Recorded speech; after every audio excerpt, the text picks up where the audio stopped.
Welcome to Ecomm Cowboy. This is D2C's daily show where we believe ads are not bad, ignorance is expensive, and the American dream is alive and well on the wild web today. It is Thursday, June 4th, 2026, in the year of our Lord. We're coming to you live in living color from a beautiful, summery, undisclosed location in the hills of Austin, Texas, the unofficial HQ of internet entrepreneurship. We're brought to you by Northbeam Intelligence, Seguno, Postscript, Rocked, Aftersell, Axon by App11, Proxima, and Universal Ads. And we got a jam-packed show for you today. New York is coming for your AI ad creative. Beware, said marketer. They're going to label, they're going to charge, and even if your agency is involved, they may be coming for you too, said agency. That is correct. Icon is back. They have pivoted. I called this, actually.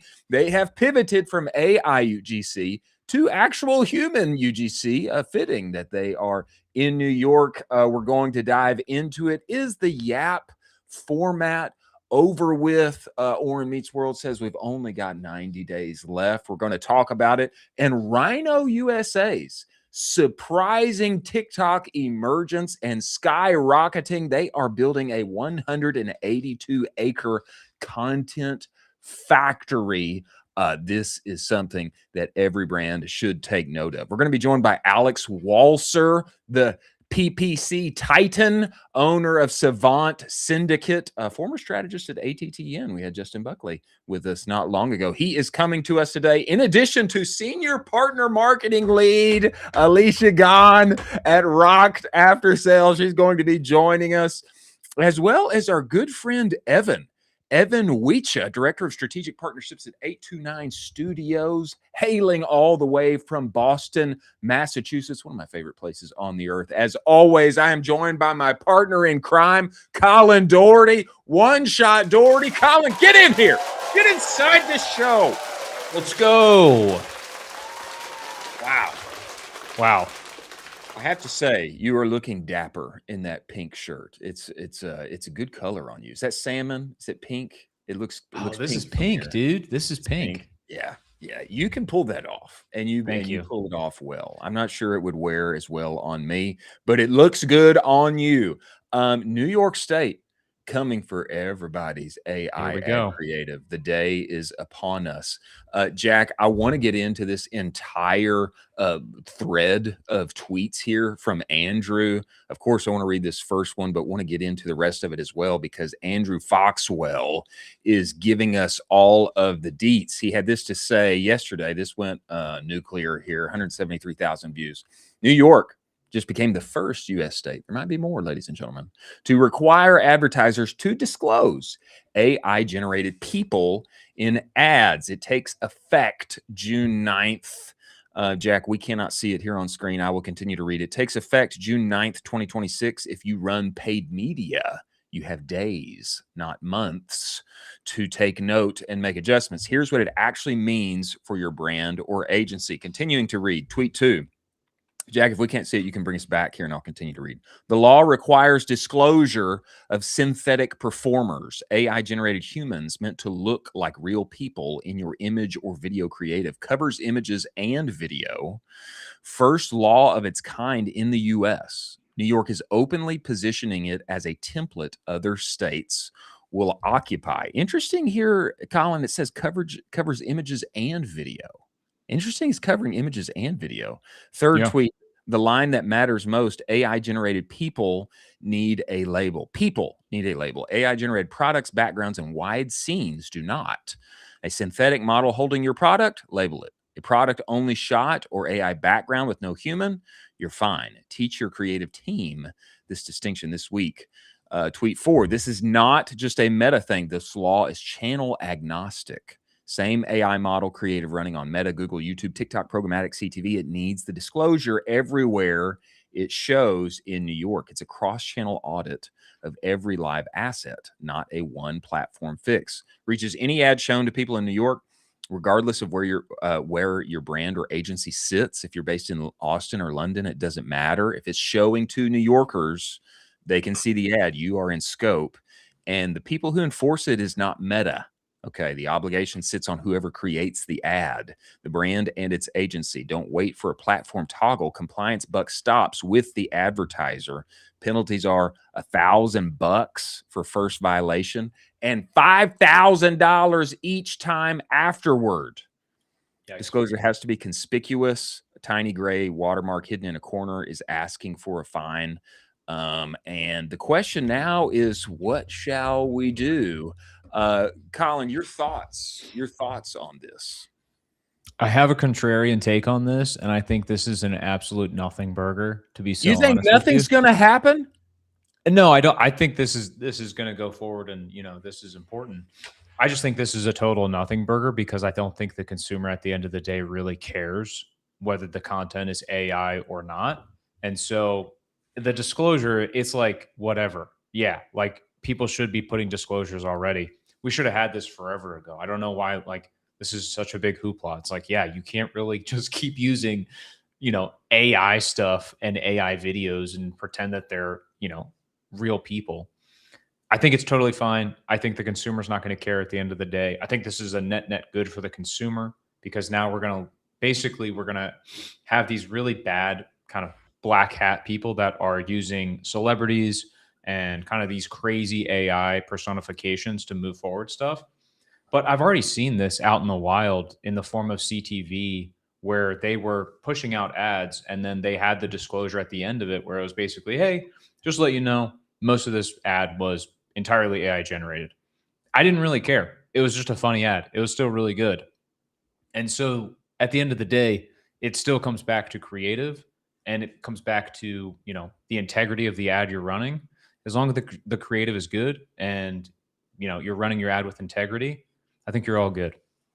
I think that a lot of people are going to care. I think a lot of people are going to care. I think there's going to be a litany of boomers that would have been fooled otherwise. I think there's going to be a litany of people that are going to use all these disclosures to run all these ads down in the comments. I do think that. I also think that's not even the biggest deal. The biggest deal is if I get hit with a $500,000 bill from the state of New York, something unrelated, but at a previous company I worked at, as we were scaling up, California has this unique sales tax thing where you don't get charged until you reach a certain point. It's insane. And then once you reach a certain point in revenue, then you need to pay all of this money, related to how much you've sold. And that nearly took the entire company under. We're talking about one of the most successful digital businesses in a sports category. That nearly took the entire business under.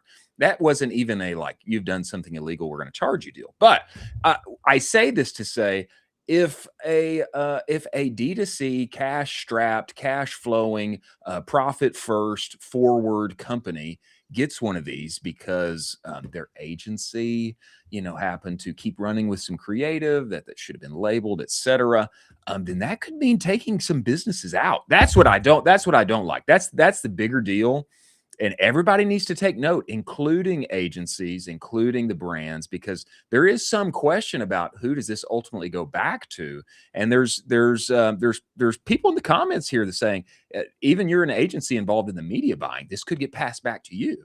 And so I think this is significant. And New York may just be the first of many states to roll this out. That's what I think is worth underlining, and everybody needs to dot their I's and cross their T's about. Yeah, I mean, it's a great way to find out if your agency is actually good or not, is if they know and are executing on this. And if they're not and you get a fine, that should be immediately passed to them. You as the brand should not be in charge of covering for their mistakes, as they need to be the expert in the room on paid media because that's what you're paying them for. That would be helpful. That would be helpful. Kristen Kupke, Meta sales leader. She's one of the inside people still at Meta that continues to tweet, and we are thankful for her contributions. She says Meta is going to be labeling ads when AI is detected. So good to know. But the charge not coming from Meta. Okay, this is going to be coming from the state of New York if you do get in trouble. David Baker David, what? He's at 1802, isn't it? Yes, he's at Beekman at 1802. Esteemed AI operator and user of many things and builder of many things inside his company. He says, not a lawyer, but read the bill. Looks like it includes audio. So I would assume 11 Labs founder cloned voiceover with B-roll is out as well. Note it does allow this for audio translation of a human performer, and also has a carve out for all of the entertainment industry, TV, film, video games. But we're talking about ads here specifically. I think this is an interesting point. You know, there's been a lot of development on the audio side, and now if you have a cloned voiceover, hey, we've used this guy, we don't have to have founder talk again, let's just use 11 Labs for it. Now that needs to be labeled as well. Yeah, I mean, I think there's this like very clear arbitrage moment right now with AI ads and audio and all of that. It's slowly going away, as it should, because I think there needs to be more guardrails in charge of running ads to basically take out a lot of the people that are running black hat ads and not copacetic stuff. And so I think this is a net good. Yes, it's making things a little harder. Yes, we're adding a little bit more guardrails. Yes, there's going to be some watermarks, but we kind of don't want it to be crazy wild west of AI, just people being able to basically push out whatever they want with absolutely no repercussions. And so I think this is a net good. I think that's fair. That's fair. Yeah. And Dan Goldstein, fractional CMO here, he points this out. Also, his take here is agencies and creators can be held liable. Yeah, this isn't just a brand thing. Immunity in this law can be passed down. So it is, you know, it's if I were on the brand side, I wouldn't just want to relegate this responsibility like, hey, my agency should take care of this just because, you know, they should. And well, somebody tweeted that liability can be passed down. So if we get dinged, I'll pass it off to them. It was their responsibility. I wouldn't want to leave that in their hands, but it's worthwhile to note, especially on the creator side. Hey, you made some ads, you're an affiliate. This, you know, you didn't let said advertiser know, you didn't let the brand know, you didn't let the agency you were working for know, hey, I included a AI generated voiceover here. All of that has got to be buttoned up unless you eventually get a bill that you don't want to have.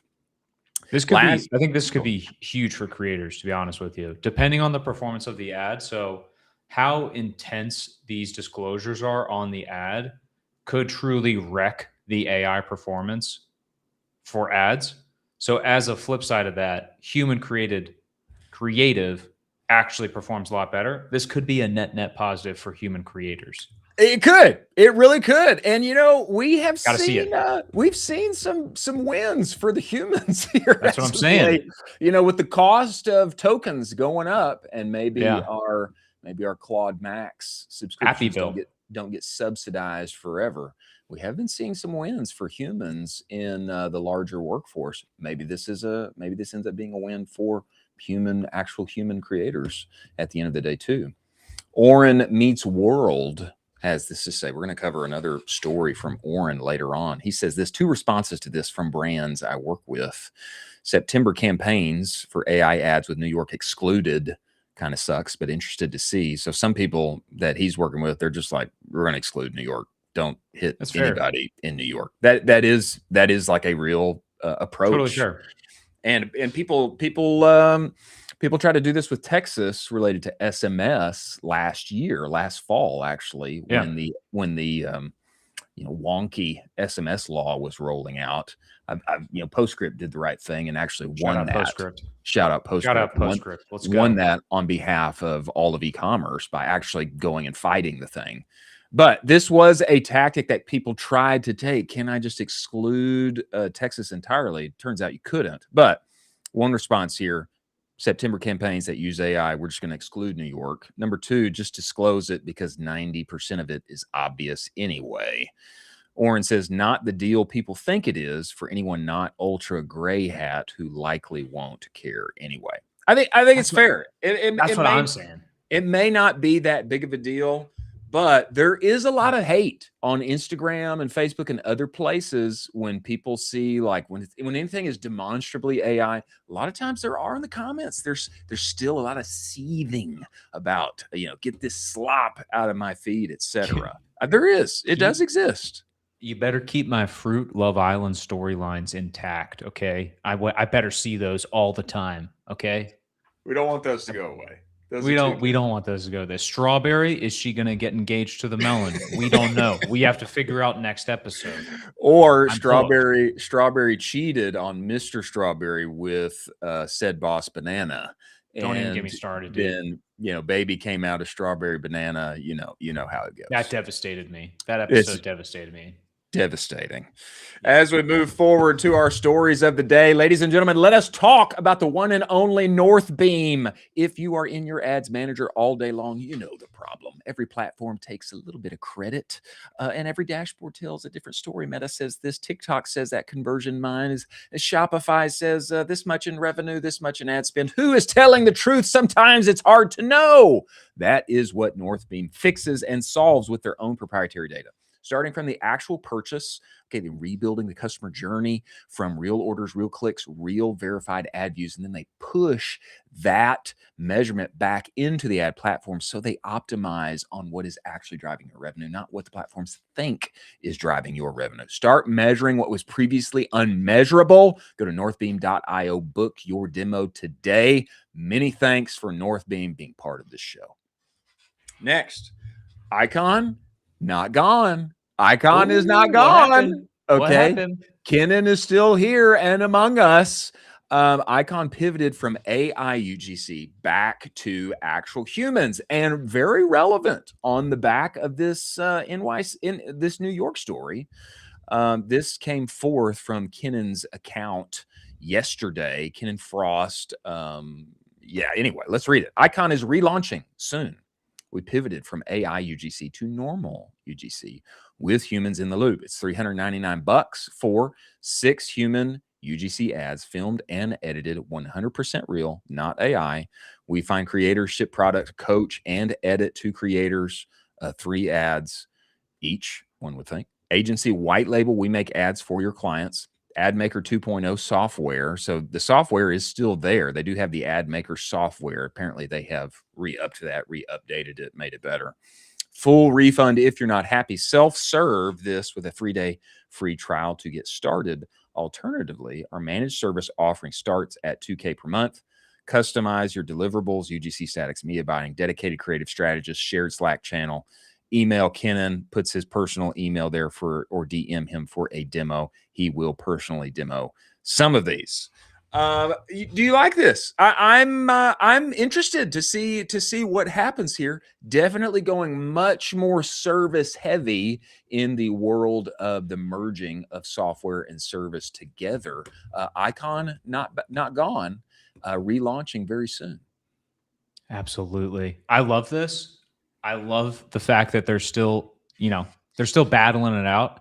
A lot of the time, it's not about really, a lot of the time it's just about sticking around long enough to figure out product market fit. And I think that's what they're doing here, is they're just sticking around long enough to actually figure out the perfect product market fit. I think this is a really good product market fit. And I also think this is a really good price point for this. I would like to see them do great things here. I'd like to see them do great things here. I want to see this crush. I'd love to get him on the show, have him talk about this. And I think it's a net good.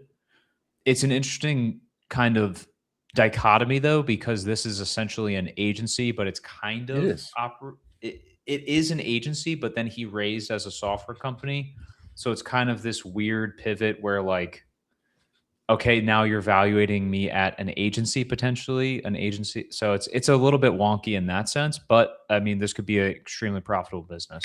I don't know. I don't know anything about the raising piece. That's, of course, now if you're going more service, that definitely changes your valuation, et cetera, rather than what software companies alone used to be evaluated at, a couple of years ago.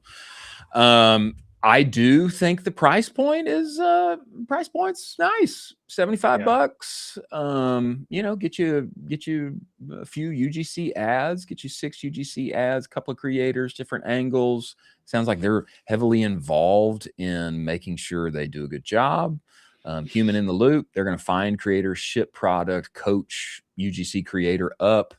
You know, help edit like that. That feels like a good deal. It feels like a good deal. It's different than like we just had Lauren Hutner of Pebble on the show. It's different than, hey, we're like finding 500 moms that you haven't heard of, and they're going to ship 1,000 videos over the next month.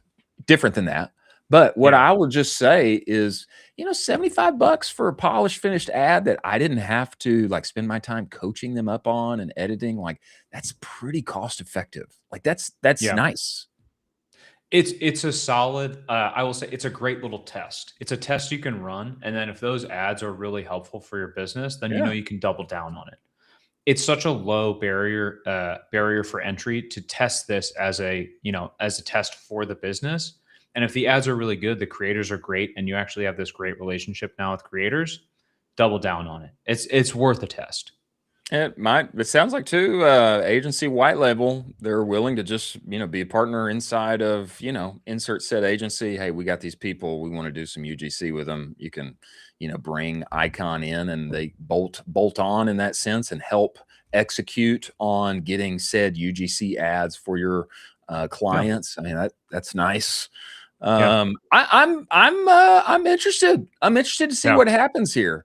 Obviously, you know, Kennan's got he's got a resume of winning.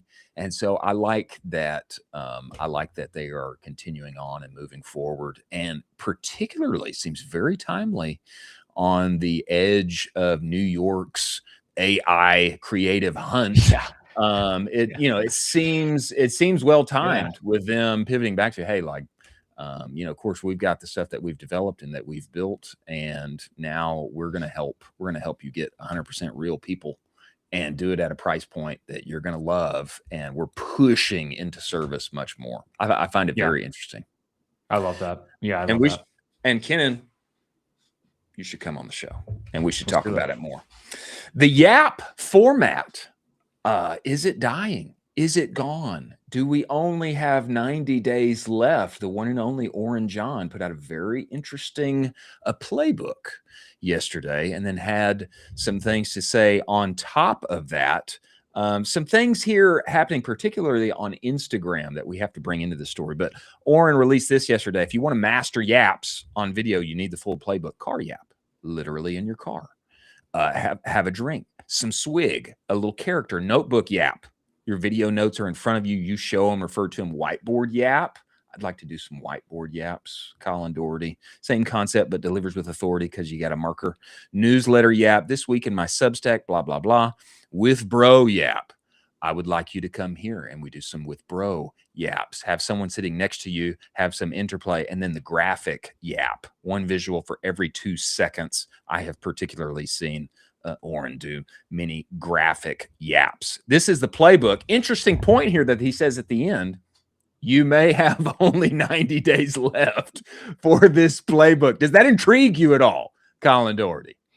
I don't understand that. Why do we only have 90 days left to yap? I don't get that. Okay. All right. Well, good. Let's see why. Go to our next one here, Jack. Oren gives us some details here on why only 90 days left. All content alpha is temporary, and people either keep banging their heads against the wall, complaining it doesn't work, or they move to new ideas and formats. After the very popular YouTube I did, plus the 100 creators preaching it, now the 3,000 person course on yapping that just started. This is what some, I think, inside of our community don't know about. There is a particular creator on IG who I do not know of. I do not know who this is. I did not go and find them, but a lot of conversation here in this thread upon it. She just launched she's a very popular creator. She launched a course on how to yap so you can make lots of money. And apparently 3,000 people signed up like that and she made $1 million off of this new offer intro in less than a week. She made $1 million off of this course on yapping. So what Oren is saying here is that this is the top of the bell curve. It's going to work still, but it's just not going to be alpha anymore after these 3,000 people go on and do all of their things, et cetera. To him, it is a note that this format is, we're reaching like the top of the curve, and the effectiveness of it is going to be going downward hereafter. He says, hammer while it's here, but prepare for what's next. Your thoughts? Yeah, I mean, I'm prepared for what's next. I'm a little. What's it? What is it? What is it? I don't know. I hope it's live. I think that is what's next, is people being live and all of that. I've seen some pretty insane Yap videos on TikTok. I'm talking like crazy videos. Yeah. Of like people with really bad takes. And I've seen a lot of them where I'm like, golly, we might need to like potentially figure something out here, because people can't just keep having these kind of takes. So, okay, I'm ready for the next format. I'm ready, I'm ready for it to keep on moving along. I think it's still great. It's a fun time, but all things are ready to rock. You're saying that maybe we need to put some freedom of speech constraints on the Yapper format. Is that what you're saying, Colin? Dude, I have seen some crazy TikTok clips of people being like, blah, blah, blah, blah, blah, blah. And I'm like, did you like go to school at all? Or like, did you like think, like, what's crazy is you recorded this, you watch this back, and we're like, yep, that's a banger. Gonna post that one. They'll love this. Boom. And then you're like, did you not think we would all like absolutely despise this take? Like, this crazy. I don't know. Sometimes that's the point, though, Colin, is to get a little rage bait. Rage bait. Oh my gosh. Just some comments, some people disagreeing. Yeah. And there are people disagreeing on this. Barry Hott says he's been doing yappers for 6+ years. They're not going away. Yeah. I don't think. Well, Oren says not going away, but it's not going to have the advantage that it once had. That's his point here, is that the format may not have the juice that it once had, which I think is fair. I think is fair. A great example. And Carson put us on this. He said many months ago, he was like, carousels, man, you got to be doing carousels. Carousels are where it's at. And that has been a hot format. One would think eventually, carousels maybe doesn't have the juice that it does now, but there is something to that. There's something to that. And Oren of the Cut 30 Brethren, when he says something like this, I take note. What's next? What's next as far as content format? I don't know, but I hope it's live streaming. All right. Rhino USA. Next story. Underdog here. Rhino USA. Underdog on TikTok Shop is crushing TikTok Shop. So much so they've done 8 figures in sales. And they are turning a 182-acre property here in Central Texas. After their success on TikTok Shop, they are turning that property into a content factory, which I find fascinating. For those who don't know, Rhino USA, they are in the automotive niche, doing things outside, etc. I want to read a little bit of this and give you some details and then get your thoughts on this. This comes to us by way of Modern Retail. I think maybe the best publication in the game when it comes to consumer. On 182 acres of Central Texas scrubland outside Austin, Texas, a Ford Bronco crawls over a dirt course, taking shape. Winding trails cut through the property for Rhino USA, the truck and towing gear brand that found an unlikely audience on TikTok Shop. The sprawling compound is being designed as a place to test products, host creators, and produce the videos that drive sales online. While beauty and fashion dominate sales on the platform, Rhino USA has generated more than 8 figures in TikTok Shop revenue, selling products such as ratchet straps, winch rope, traction boards, etc. Not cheap, okay? Not cheap. Now Rhino USA is investing in a physical destination designed to generate the creator content, product demonstrations, and live shopping streams it hopes will power its next phase of TikTok Shop. Rhino World is our content factory, and TikTok is where we want to post content. CEO Ted Repek said in an interview. We got on the platform, and within days, we were organically selling thousands of dollars of product. This is Adam Fox, Rhino's CMO. A lot of our core customers started posting content using our products connected to our shop, and that's how things got started. Rhino's success stands out on the platform where beauty remains dominant. Beauty and personal care accounted for roughly 19% of TikTok Shop's U.S. sales, totaling about $2.7 billion. Women's wear ranked second, about 12.5% or $1.8 billion. Still, Rhino USA ranks as the top seller in TikTok Shop's automotive and motorcycle category, according to Charm.io. More than 6,000 creators generated sales for Rhino USA on TikTok Shop last year. And they're developing a whole property to double down on it and do more. I love this. I love this so much. I think it's innovative.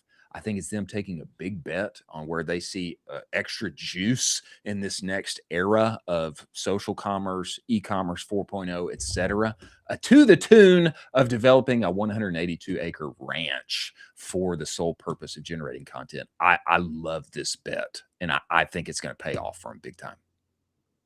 This is totally right. This is the correct bet brand should be doing.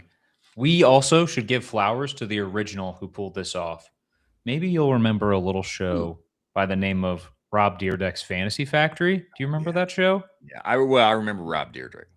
The OG pioneer. He made this Fantasy Factory to actually do insane content. He was so ahead of his time and actually just pushed out all this crazy content. From there, it turned into Dude Perfect's Content Factory. So they have their own content factory. That's true. That's true. Which is incredible. From there, there's this third one, which is a small YouTuber by the name of Mr. Beast, has a massive factory here in Greenville, North Carolina, where he actually films most of the in-house YouTube videos. And so these things are actually becoming very normalized, where if you want to actually make some incredible content, it makes a ton of sense to buy up a ton of land, own that, put it into a warehouse, and now you always have basically a playground, so to speak, to shoot content, do some crazy stuff, and get away with a ton of crazy content ideas. There's two other people that have proposed doing this, especially one as of late that we had on the show was the one and only Will Roman of Chisos. Yeah. He wants to buy a ranch somewhere outside of Austin. Yeah. Of course, make boots there, but also just have the genuine cowboy experience for customers to come and soak up and make it a content factory. He got this idea from Marlboro. Marlboro used to be an actual ranch, like up in Wyoming or Montana or somewhere like that. And people would go and have the actual cowboy experience. And I find this fascinating. And I think if your P&L allows, if the numbers work, this is like, it's going to give you a huge creative advantage that others in your category don't have, like can't pull off, didn't have the foresight for. I wish that we had done this with Bruce Bolt. I actually proposed that we create baseball heaven for a specific, I don't know, it's 12-year-olds, 14-year-olds, whatever it is, but a tournament, and we create it on a ranch and people come there and you just make the thing a content factory. I think that in our day and age, this gives you an outsized advantage over others in your category.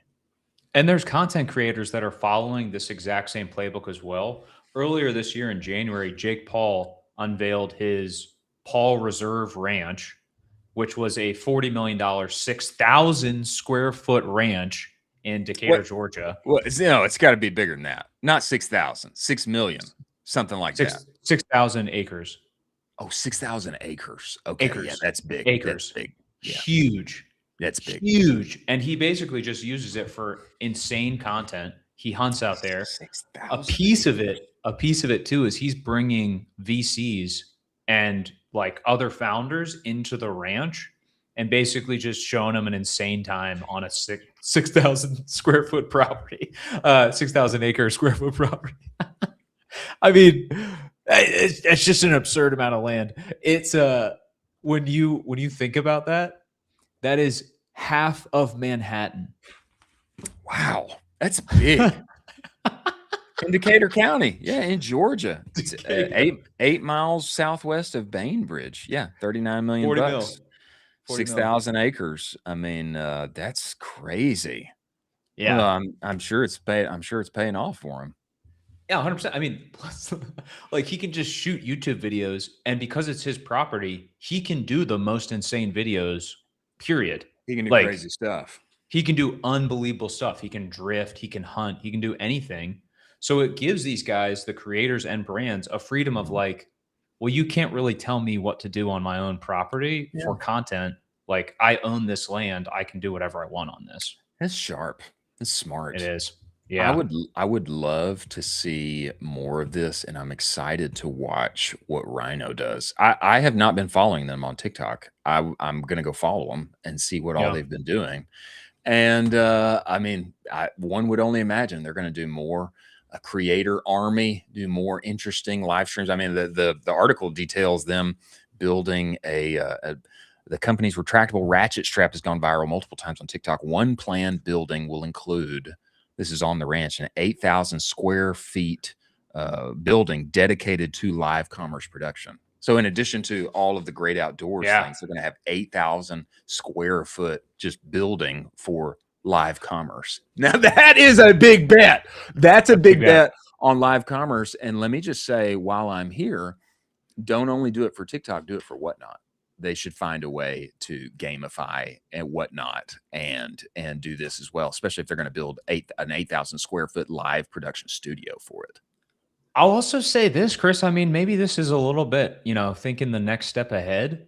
But if you got all of that property and you have all of that already built out for live commerce, maybe you have some brand friends that want to buy that and maybe rent that from you every single month as their little section.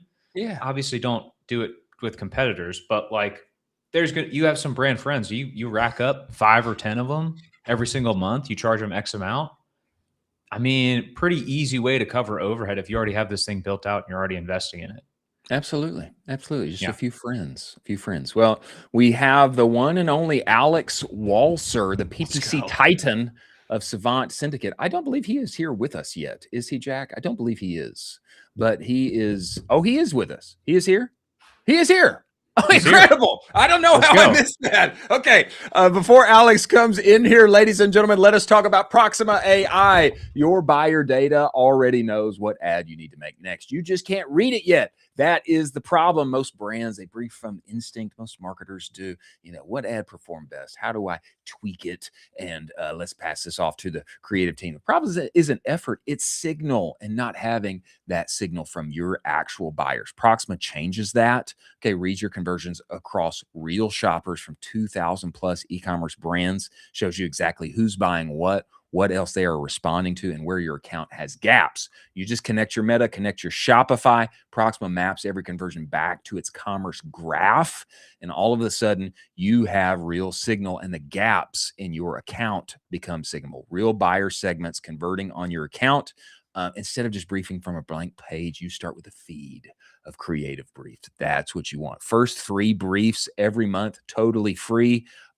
Get the data and the signal that your competitors don't have. See who bought, see what to make next. Go to proxima.ai, stop the slop, and start your briefing with a feed that you can begin generating from. Many thanks for Proxima being part of the show. Now, we have the one and only PPC Titan, Alex Walser, owner of Savant Syndicate, scaler of brands, 7, 9 figures and beyond. Former senior strategist with Justin Buckley over there at ATTN, brand owner himself as well, now doing his thing with Savant. We must bring him inside of the show. Everybody welcome Alex Walser as he comes in here. Get it!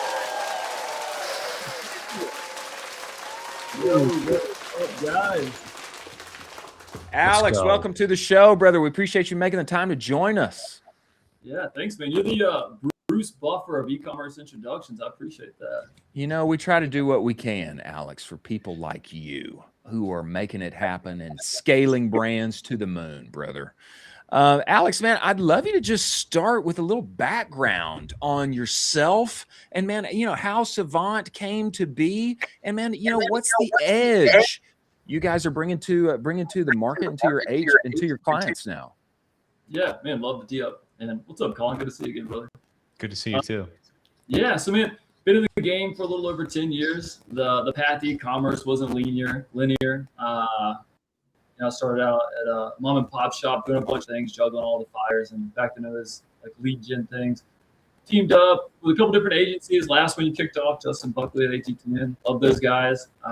That's where a wealth of the e-commerce experience came from. That's just a team of straight shooters. Near the 8. Got nothing but love for those guys. From that, I mean, when you're in the game and you're doing a good job, naturally, just clients are going to fall inside, and it kind of just happens. So it was more of an organic transition than it was just, hey, let's kick off and start an agency. And I had a couple clients on the side, and my wheelhouse is Google Ads. Excited to talk about that here. Any questions you got? But yeah, from that, ended up just saying, hey, I need to take this full time. And then from there, realized that there's a battle that goes on with agencies with these departments. So if you don't own SMS, then it's like, oh, who's producing the income or who's driving all the revenue? SMS, of course, but who's creating the list? That's new customer acquisition. So instead of having a battle, we unified all of that. As far as the edge goes, I mean, we're a lean team with all senior people. We don't take on clients that we don't have a lot of confidence in. Our portfolio is small. We're going to keep it that way. It's not supposed to be a 40-person agency. So it's white glove service. Everyone on the team's a straight killer that's very senior. And yeah, we just focus on new customer acquisition, growth, and listening to guys like you to stay up to date. All right. I'll take that. Alex, you said, you're a beast at Google Ads, and you have the nickname of PPC Titan. Where did this nickname come from? Because that is also a beast nickname. I wish I had that nickname. Yeah, no, I appreciate it. Man, honestly, I wish there was a cooler story. I think this came from LinkedIn, right? Yeah, I think so. Yeah. No, I was just back in the day when I was super focused on PPC and less broad umbrella of B2C. Just picked it out of a bucket of thoughts.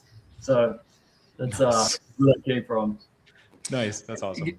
Give us some view here, Alex, on the challenges that people are seeing, clients are seeing in 2026. I'm especially intrigued on the Google side and how things have developed there. How have you seen what's going on in the market change in e-commerce, and how are you helping people get to the next level now? Yeah, I mean, there's a lot to unpack there. I think Google's always been a problem child channel because traditionally people haven't it's like 100% on the marketer's fault. Like Google's an easy channel to fluff up if you're an agency that wants to hide behind like brand search. And this is like the cliche, every Google marketer is going to say the same thing here, which is like, it's easy to make performance look good because you can bake in brand. Like even new customers make branded searches. So Google comes with like a certain level of scrutiny from the C-suite. Like typically Facebook gets the highlight of budget and a little bit of trust, even if like data is not pointing there. So I'd say like the first thing for Google is just getting people to activate that as a channel in general, but then correctly is, a whole nother ball game. And what I see most people doing is they're really just overcomplicating it, or they're jumping to steps. Like YouTube's the really shiny object that everyone wants to get on, and they're repurposing their TikTok content,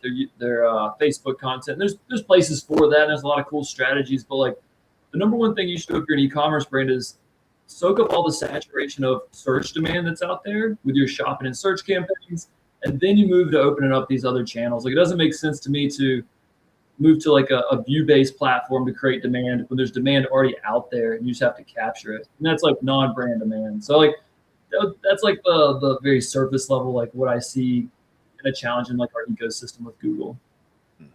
So you ran Bearded Crew for 10 plus years. What did you learn from that? Because running a D2C brand for over 10 years is absolutely phenomenal. Just keeping the D2C brand alive 8 plus years is in and of itself. Yeah. Thanks, man. And appreciate the question. Man, I wish, so I actually closed down Bearded Crew at the top of this year to just focus on the agency because I was at a crossroads of time investment and money investment and honestly just passion as well. And after 10 years in the game, I mean, it kind of dries up a little bit. If I'd had a big investment back before Beard brand popped off or the Dollar Shave Club or the Dollar Beard Club rather, like the market got really hot with marketing well after I'd already started, but like was a broke college kid at the time. So like as far as learnings, man, it's really across the board. Like I think as an agency owner or a marketer, it's really easy to ask for something, but then you don't realize the lift on the back end of what you're asking for. So if I say like, hey, I want to test these product photos or X, Y, and Z, like to a marketer, maybe it's just as simple as like, hey, you're going to do this one assignment, but then there's so much restructure on the back end with all the stuff you're having to juggle. So I think the biggest learning that's applicable to how I operate now is just, it helps out with the sequence and prioritization of what I'm trying to accomplish with my clients. Like how much is something going to move the needle compared to the lift it takes and all the other things they have going on. And it also just makes you realize like marketing goes beyond pushing product. Like you can help out if you've got dead SKUs in a warehouse that's taking up warehousing space, maybe you discount that heavily. Like you start asking questions a little bit differently to help out with the overall ecosystem of what they have going on, not just what's your hero product, can we push it? And then love Taylor Holiday and everything he's put out. I think he's like the godfather of a lot of great marketing content around margin, profitability, blah, blah, blah. There's a lot there. I love all that stuff. I think it's kind of intuitive for someone who had to own a brand beforehand versus just a marketer who's playing this game of numbers on a screen. Like you understand that ROAS has nothing to do with your margin and that if you push a product here and make X, it doesn't really like correlate to money in the bank. So like it was just early days of having that fundamental understanding of what is prioritization of like campaign deployment for a brand. Yeah, absolutely. I would imagine, Alex, that that experience, having run, DC brand of your own and everything that you're describing there, I would imagine that helps in your relationship with your clients and being able to make the right ask and know how much it's going to cost them on the other side. I mean, does that come up? Do you feel like that brings value in working with your clients, et cetera?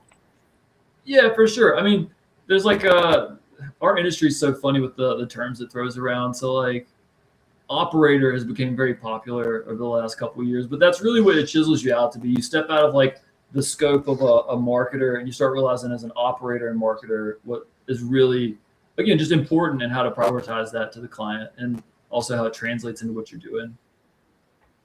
What do you think is probably the number one challenge that you're seeing for brands right now in 2026, whether that's an 8-figure brand or a 9-figure brand?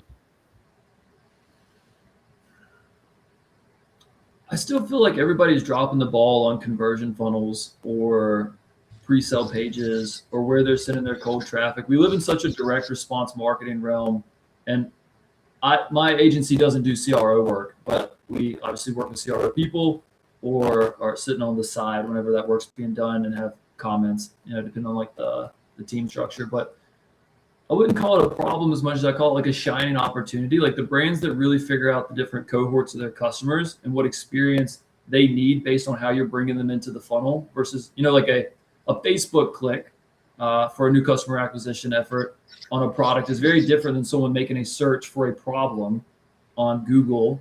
Like we'll just talk about one of my clients with like hair loss. There's lots of reasons people are losing hair. GLP-1s are causing hair losses. That search of like how to deal with a GLP-1 hair loss should go to a page that's very relevant, that's educational based, because they're obviously like at some level they even could be lower in the funnel of what they're looking for, but they're looking for trust and they're looking for education, and they want to make sure that whatever they're about to apply or buy has their buy-in emotionally and logically. So that's a very different post-click journey than a Facebook ad that has nothing to do with GLP-1s. So to wrap all of it in a bow, I think the biggest opportunity is for the CRO team to really shake hands with paid media and to understand how are we acquiring these customers? Are they a customer already? What is their pain points that we want to address? And then making sure that their journey is very relevant. And then also like a lot of like the best companies I see perform on Google are ones that require education. And YouTube is such a great spot for that. And you now have the ability to break down placements in your campaign. So like, there's just a lot of golden nuggets of what you can do to enrich the customer journey post-click or, after they don't purchase. Yeah, totally agree. I know that you guys you're doing more than paid media. Of course, you're not doing the CRO work specifically, but do you, this kind of same thought on the retention side, with email and SMS? I mean, have you, with that kind of thinking, have you guys, played with things on the retention side as far as, narrowing cohorts and giving them meaningful content and education that maybe extends their LTV or brings them back to buy again, et cetera? Yeah, that's a great question. So Matt so we have a guy on our team, Matt runs our retention department. So he's probably going to look at this and be like, oh man, you're butchering the strategy here. But just from like my surface level absorption of what I see, working very closely with him, he's done a really good job at, and it's brand dependent, right? Because like a brand that sells coffee has different cohorts than a brand that sells motorcycle parts that are specific to an actual fitment of a bike, right? So like, we'll take the motorcycle example. If you have a brand that sells custom fabricated parts for 3 different types of bikes, it doesn't do you any good to send them messages about these other type of bikes or parts that you have. The relevant thing, it really just kills the overall engagement with your content. So understanding like that type of cohort is really important. But like the follow-up question there is like, well, what if they own 2 bikes and they own both of those? And so really getting more data from your customers with a post-purchase survey. We're very fond of ecommerce. You can get a lot of great questions answered there, and that data is directly from the customer, so you can really learn a lot about your customer, what their problems are, how often to like contact them, what buckets they're fitting in, and just in general enrich your marketing with this knowledge. I mean, I think every question needs to be tangible. And if you're hearing about this, you've never tried ecommerce, like I used to work with a brand that had 12 questions, and it was a coffee brand, and people would answer all the questions. Like their follow through was really high. I've also worked with brands that only had 5 questions. So like you'd be surprised how like accepting your customers are of a post purchase survey. Because I know there's a like upfront bias of adding friction, but you can gain a lot. I totally agree. Agree. We had the same experience when I was at Bushwell. Yeah. Alex, could you talk to us a little bit about what does profit first mean? Why profit first? And then the flip side of that is, I didn't know there was an alternative. What's the alternative here? What is the alternative to not profit first? Yeah, I mean, it's really how do you want to drive your marketing efforts? Like, are you looking at revenue? Are you looking at units? Are you looking at profitability? I feel like we're doing really good as an industry to shift out of this ROAS model. But again, it just comes back from the experience of owning a brand. It's so important to protect and sustain. And I think like dynamic discounting is going to become a more hot topic in the near future, because throwing a 10% discount across the board, although it's easy for a customer to understand and absorb, doesn't necessarily translate to what your best efforts could have been or what that customer's best experience could have been. Again, just margin dependent. So being profitable first, we all strive to have first order profitability. Doesn't necessarily always happen, depending on the type of product it is. It helps out when your AOV is high, and there's different things you can do, like bundling your first and second purchase into a bundle, and that way you understand that like you get a 2-in-1 up front. But really making sure that your efforts pay for itself, because at the end of the day, like these clients are trusting you with a lot of money, and your efforts themselves should be creating a sustainable strategy, not just something that's popping off. The scoreboard is definitely the bank account at the end of the day. It's not the ROAS. It's the dollars that actually went back that I can access and hopefully pay some groceries with. Alex, man, we appreciate you making the time and join us, man. People who want to talk to you, learn from you, follow you, etc. Where do they find you? Where do they go, brother? Yeah, so I mean, pretty simple. LinkedIn's the best spot to reach out if you've got any questions. If you just want to talk shop or in general, I just want to get down to the nerdy business of what's going on in the ecosystem, that's the best place to shoot me a message. And then if you're a brand that's looking for help, more than glad to hop on a discovery call, see if we're a good fit for each other. And for that, you just go to savantsyndicate.com. Awesome, man. Appreciate you making the time. Look forward to having you back. Well, thank you.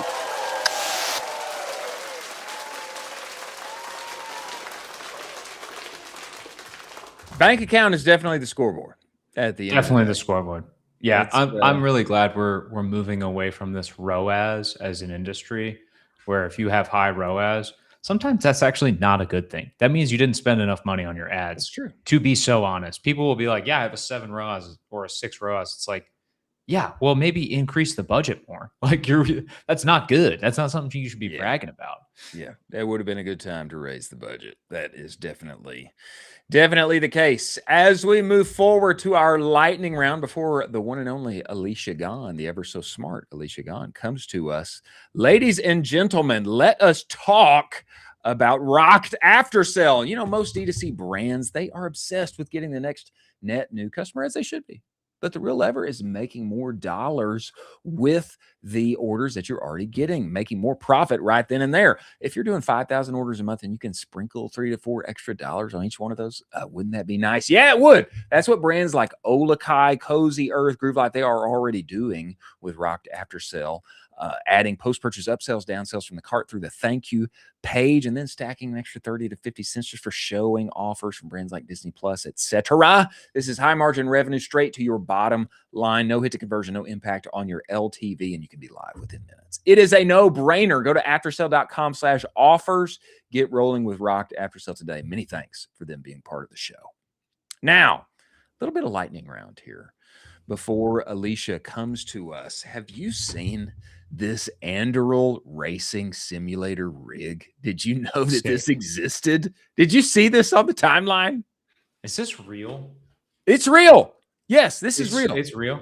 Look it up. So crazy. Look it up and find this. I did not know that these racing rigs existed until not very long ago, but they do. Oh my God, it's real.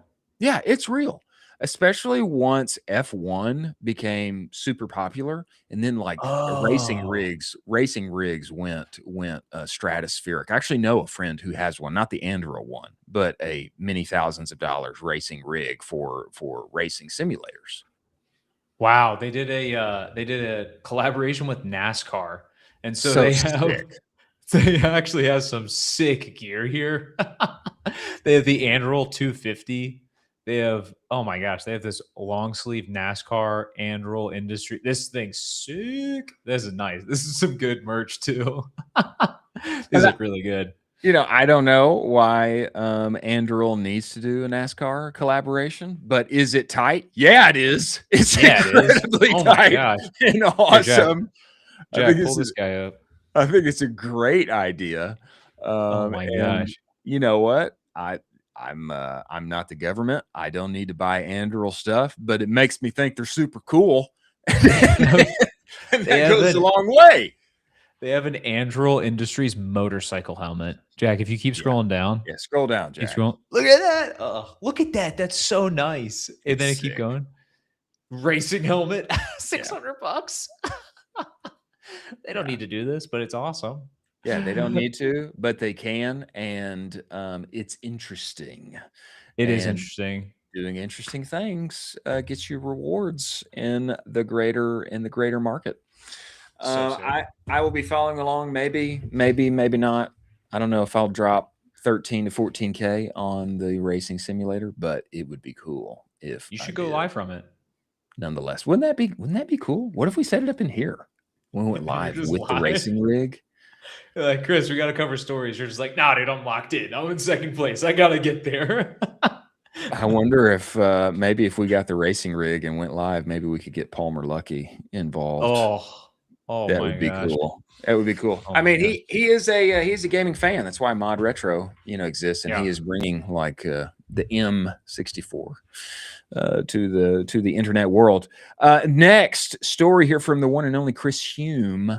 The USA hat. Chris Hume is the person to talk about Made in USA. He has firmly established himself as the Made in USA guy.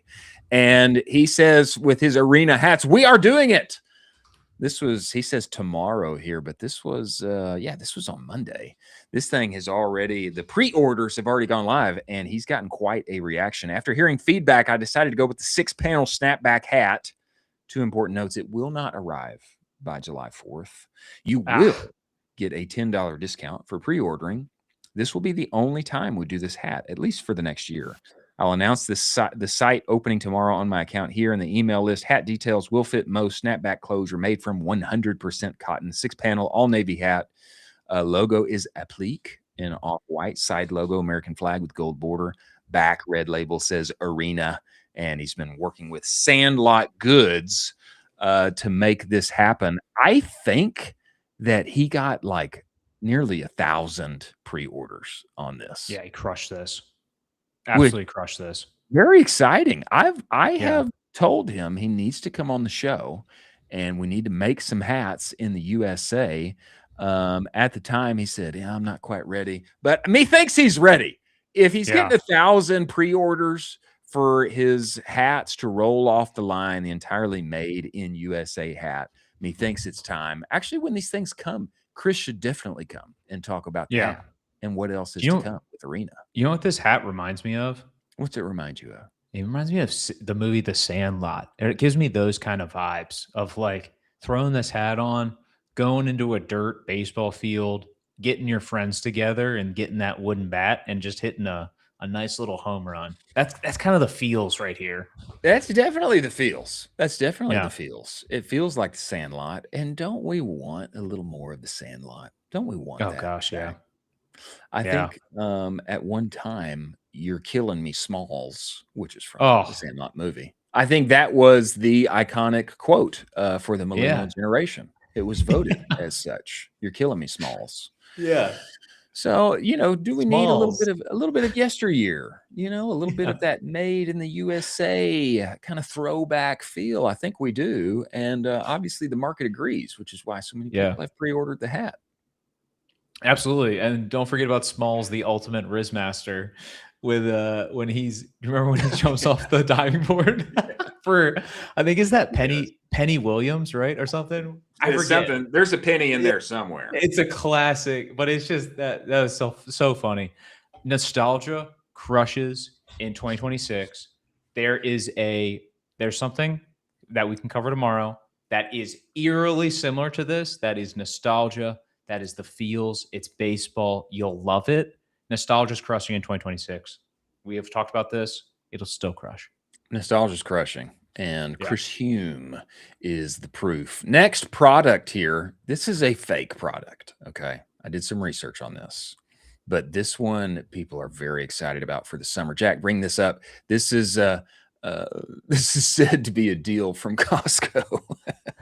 A 200 feet lazy river pool system, which is a great idea. Great idea. A ton of accounts stole this. I don't know who originated it. This one from @board Elon Musk got about 287,000 views. He's saying here this would be an incredible deal at Costco for $15,000. Obviously, it is not real, but it would be great. And I will say the best summer, spring type hotel experiences I've ever been at, they all have a lazy river. My kids love it. I love it. Grandma loves it. Everybody loves the lazy river. And if you could have a pool in your backyard, if you're going to have an above ground pool, why not have an above ground lazy river? Wouldn't that be even better? This would rip. This would also be so fun. Beverages, there's beverage holders. If you can just make sure the water's still kind of going at a solid rate. I don't want to just float into one corner awkwardly and then just kind of stay in that corner. It doesn't really work. If this keeps moving, that's pretty fun. Throw some tunes on. I don't know, maybe some music. You're just vibing. Maybe you want to read a book. You're just reading a book on the lazy river. It's a good time. As long as the water moves, this thing will be gold. And I hope Costco or Coleman or somebody sees this and brings it to life. In addition to this last story of our lightning round, I'd like to bring this up. Jack, do you have this video? We need to watch this video in order to get the full effect. This is known as the Cruise Cup. This is known as the Cruise Cup, and there is specifically a mom who is going hardcore summer 2026. This I think is lovely. All right, we need the video and we need the volume here, Jack, for the full effect. Can you scroll down and give this to us? All right, watch this.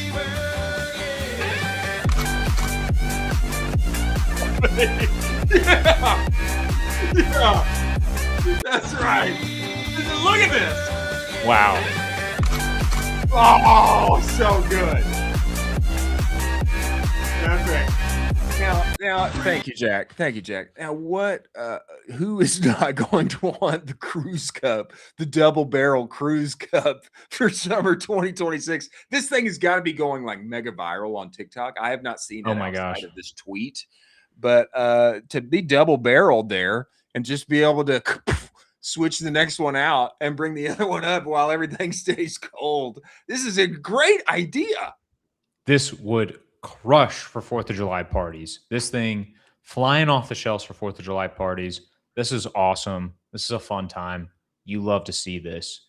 Let's party.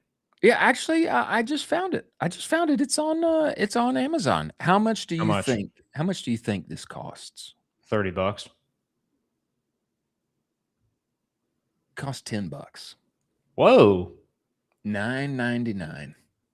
And really worth it.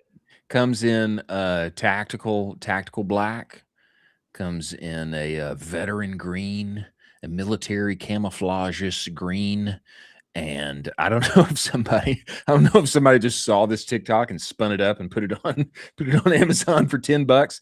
#1 in new release right now. Yeah, this cup is #1, ripping at $10.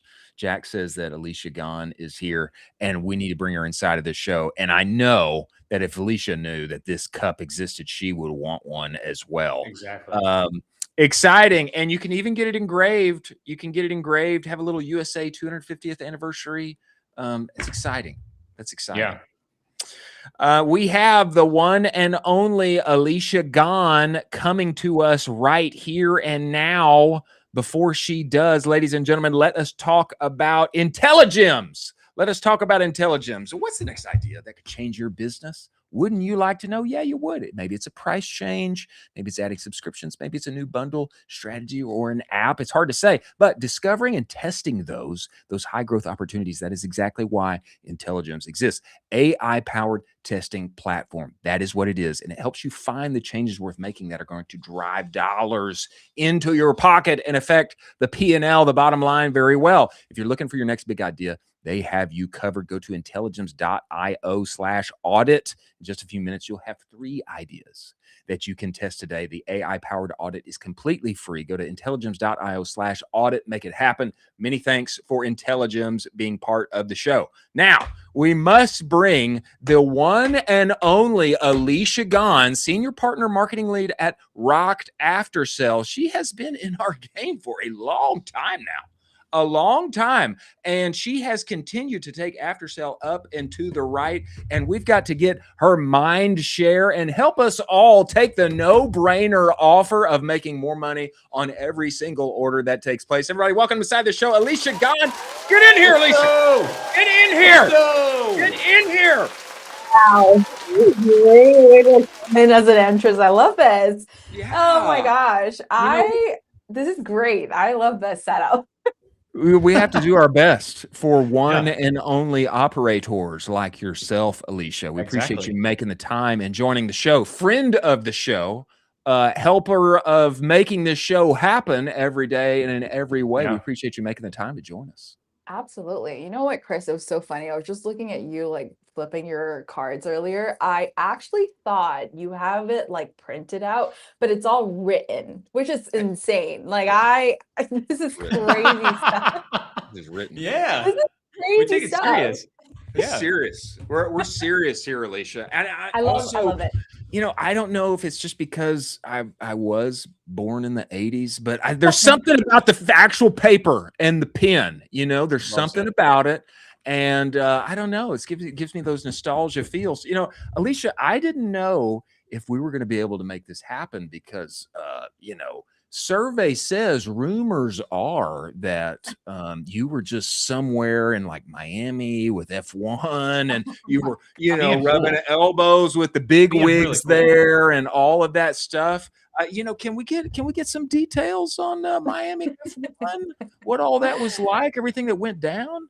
Oh yeah, it was actually really interesting. I kid you not, I came into like F1 not knowing nothing, but I did studied a little bit more about, I did study. I cannot imagine like my CEO watching this and be like, we sponsor Red Bull, right? And if you don't know nothing, that's really terrible. Crazy. But no, it's crazy. It's one of a kind experience. I was just talking to someone earlier and I said like, we were kind of going through events. And if I put myself in a shoe where brands are thinking like out loud, like what are some sort of events that would entice just anyone in general, right? And I was like, even F1 to me, I don't care too much about it, but I would actually be more than happy to like experience it. And why is that? It's because it's once in a lifetime. You don't know what this is going through.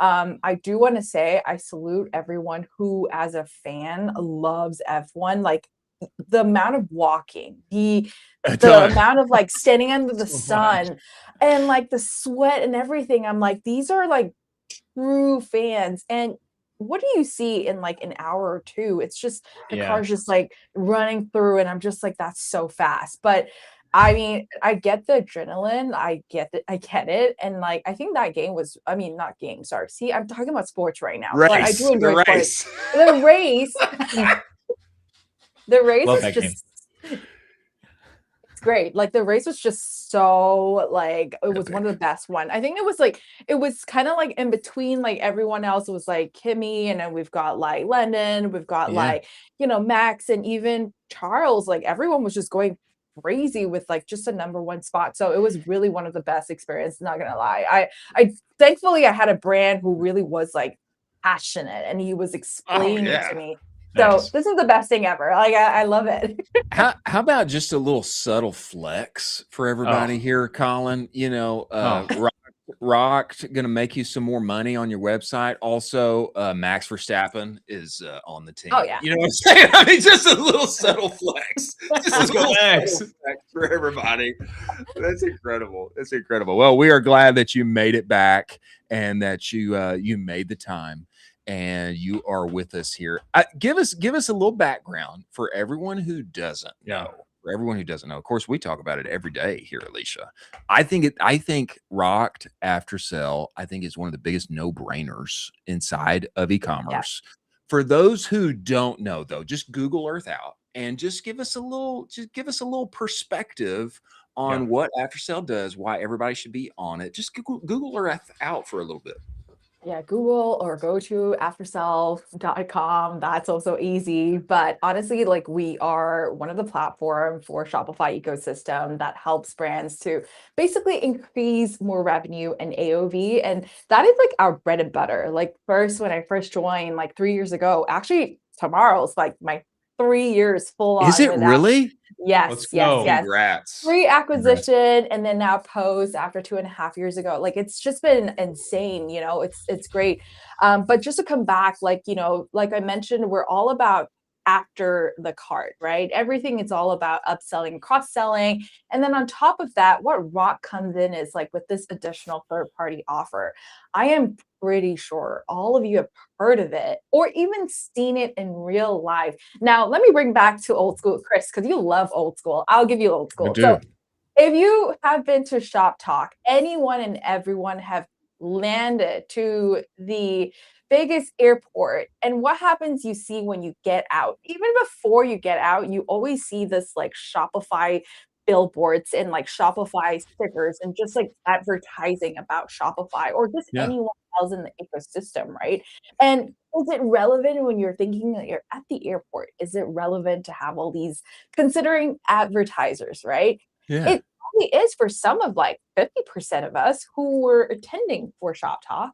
And sure enough, it does make sense. It attracted some of us. We saw the ads. We were like, oh, great. These guys are out here. So it's like essentially the same thing. There is a play where we put all these third-party offers. We have a machine learning that studies consumers.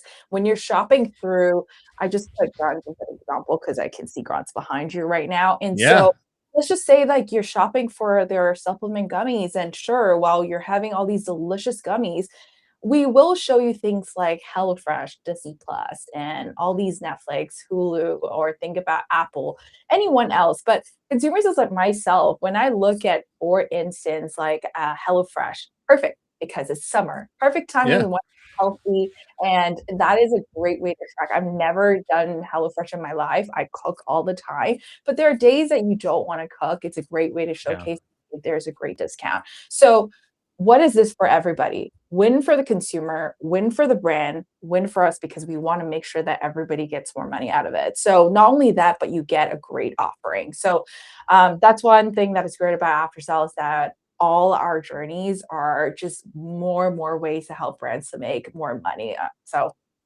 enough said, I don't want to share too much. I want you guys to like find out and like go to our site if you want to.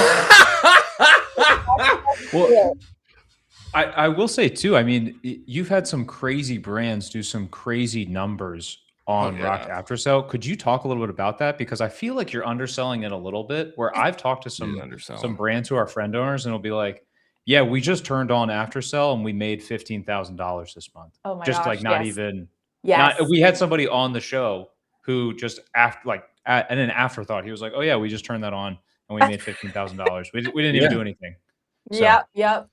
Pretty much it. You don't have to do anything. It's just a one click and that's it. The best thing about it, okay, maybe an example that I can share here. It's like Jones Road, right? Big brand, one of the D2C brands that we all respect in the makeup industry, beauty industry and whatnot. And they were obviously very skeptical when we first introduced it. And I kid you not, like it was a very tough 1.5 year or even up to 2 years to really try to convince all brands about this product. And they're like, why on earth do I want to put, a third party offer, different brand, but think blue chip, right? They're not competitor. So I think at some point we kind of convinced Jones Road and they were like, all right, let's give it a test because I really don't want to, hurt any of our customers. I don't want them to see all these, like, that is not Jones Road related product. And we said, okay, but it lands in your thank you page. Most of the time, what do we do? Once we land in thank you page, half the time I'm like, I click away. I'm like, okay, I got my email, I'm good. But at the same time, if you look at certain offers, you're just like, okay, I'm curious what's happening. But for me as a consumer, as long as I see thank you page, I'm like, all right, I'm good. Like I saw my email, this is confirmed, I can click out. So it's essentially almost a page that you don't have to worry if whether or not they're going to feel as though like, they're going to come back just because you're promoting someone else. It's not really that. Think about partnership, right? And so we tested it out, I think about 20% of the allocation. So only like 20% of their consumers could see it. And sure enough, nothing was hurting their brand awareness or any of that sort. Nothing was hurt in terms of like whether the trust is like not there again. And from then on, I think that was like a month of testing and they were happy about it. And then they just like went all the way 100% to allocation wise. So everyone could see it. And like you guys said, sure enough, everybody made like a lot of like thousands of dollars. And I'm sure we have like a case study talking about Jones Road's, great results out of it. But it's one of the best kind of like tool that it's almost like you said, no brainer. Well, I remember when I first saw this natively on the interwebs. I was just shopping. I can't even remember what site I was buying from. And then we get to the thank you page there. And then I'm seeing Disney Plus. I'm seeing HelloFresh. Apple. I'm kind of like, well, I wonder why this is here. I wondered. I was like, well, I wonder why folks are doing that. I've never seen that before. And then I kept seeing it. And I kept thinking about that. And I said, number one, to me, I think obviously, after your purchase, deal's already done, Yeah. And then number two, I started associating like, oh, this is a big boy brand. I started thinking like, oh, I see this. I just bought from a real blue chipper. You know, because you know, I'm seeing Apple and Disney come up, etc. And then if showing that, obviously you make a little money, you get some dollars, and it's like, okay, so that makes dollars and cents, not just cents, SENSE, but cents, CENTS, makes dollars and cents. And then you stack that up over a year, and you know, sometimes you can start talking about, we just turned that thing on, and lo and behold, now we've got many, many thousands of dollars that have been added to the P&L. And Mr. Marketer looks like a genius for turning for getting that thing on. And that ends up becoming a pad to my resume, and gets me a pat on the back from the boss man. At the end of the day, I think it ends up making it ends up being a no-brainer, making all the sense in the world. Yes, 100%. If your orders are like a ton out there right now, we talk about monthly order volume a lot every other day. It's just like, that's what we talk to our brands. If you know what your monthly order volume is, you can go to our site. There's a calculator. Don't worry about reading anything through. Just go to a calculator, revenue calculator, input that MOV that you have monthly, and then you just generate that. It tells you like your rough orders and then your rough profit that you'll be making. It's about 30 to 50 cents. Think about that. And as long as you're based out in the US, Canada, Australia, and also UK, that's where we're targeting right now. We have a ton of advertisers out there. If those are your region and audiences that are purchasing your product, then we're good to go. Like, there's no worry. Even if it means they're international, no problem. Because we only target people that are, going to purchase through a certain country, and then it goes through that way. So I think at the end, yes, like you said, Chris, no brainer. You click on it. And then of course, a lot of concerns like, oh, but I don't want to put certain ads. Totally fine. You can block them off. You can block verticals as well. There's a lot of ways that we think ahead of time before you guys do. So like, we sure have everything prepared for you. And so, and then the best thing is you get after sell the full suite for free if you turn it on. So like, I don't see why not. Yes. Let's go. Why? Yeah, like, why not? Like, at the end, you're paying nothing. It's $0, and then you're generating profit and also all the revenue through your upselling and cross-selling. That to me is crazy. And I'm looking at the calculator right now. Yeah. And you got 10,000. This is just in here, 10,000 orders, cart checkout, post-purchase, rock thanks. If you got a 10% gross margin, you're looking at adding $84,000 in annual pure profit, $840,000 in annual revenue. I mean, it's this ends up anyway. I don't want to say too much, but I think everybody needs to go check that calculator. Because it is. It's a no-brainer, and especially for overworked marketers who need to drive things up into the right in any and all ways. Go ahead, Colin. I was just going to say, Alicia, also, your company is pretty sweet. You guys just did this phenomenal offsite in the Bahamas, if I'm correct. Yes. Could you tell us a little bit about this? Because a lot of people and a lot of software companies, it's like, okay, let's make all the money. We're not going to reinvest into our people. Let's just keep going. Why does this matter? Why does this matter for company culture? There was this video that you posted about it, and Chris and I got FOMO. We were like, this is the coolest thing in the entire world. You're in the video, and then you just see the beautiful Bahamas all behind you. And I'm like, oh gosh, well, I'm not that cool. Yes. Rock is really good with culture. Like, they know how to make sure that people are happy at the end of the day. Yeah. This is what it's all about. I don't think there's ones I've ever seen they do terrible job at like making sure our employees are happy or not. But at the end of the day, there's employee appreciation day. There is certain celebration like summertime, wintertime, all these little things that you may or may not see it. It's actually happening behind the scenes. We get to celebrate them, and a lot of all those things as well. And for that, Bahamas is actually a global kickoff. We have them every single year. If I cannot remember how many years it has been, probably 12 to 13 or even more now. So when we got acquired 3 years ago, or 2.5 years ago, we were told in December, and then immediately they bought all our tickets and say, you guys are going to Australia. And that was my first ever Global kickoff. And so that's when they started announcing the acquisition. They were, bringing us out there to Sydney. Everyone was there. And we were just like, 20 over people. And then we were with all these 500 over employees that rocked. And so imagine just everybody was so welcoming. They were so good at making sure we feel like we're home. And then I believe last year was in Austin, and this year was in Bahamas. So next year is somewhere more fun as well. It's nice and sunny, and I don't know if I can kind of share that out. Okay, all right, I can't reveal too much.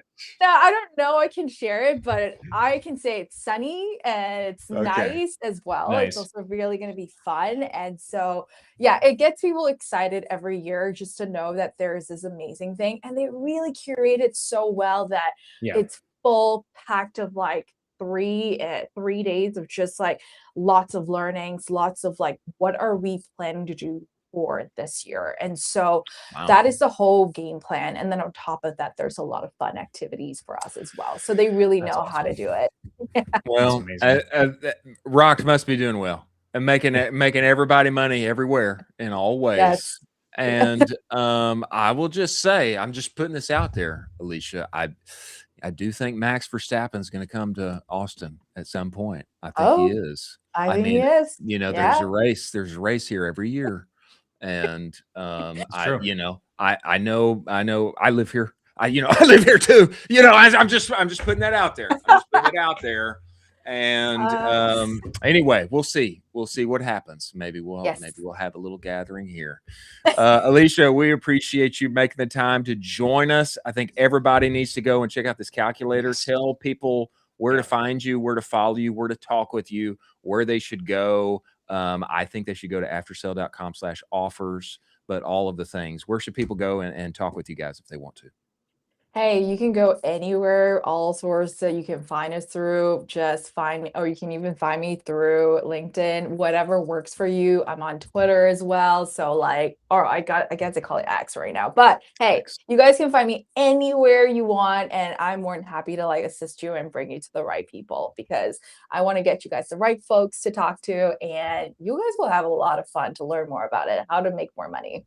That's right. Alicia, we appreciate you for coming. We appreciate Rock After Sell for being part of this show. We look forward to having you back. Absolutely. Have a good one. Bye.